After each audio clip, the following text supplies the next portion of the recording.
Gutom na ako. Ano kayang ulam? Kain na ako. Kain na tayo.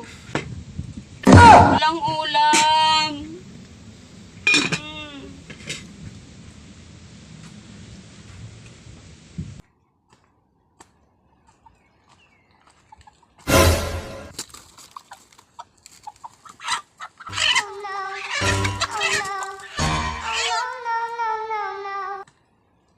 Anong gagawin mo dyan? Ano pa, di kakatayin. Walang ulam eh. Wala na, tapos na. Kinatay ko na yung alaga mo. Alaga ko yan eh. Ayan oh, tignan mo oh.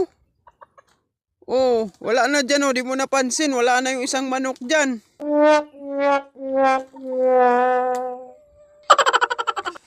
Andyan na yung ulam mo, nasa isang kaldero. Niluto ko na. Oh, kumain ka na. May ulam na.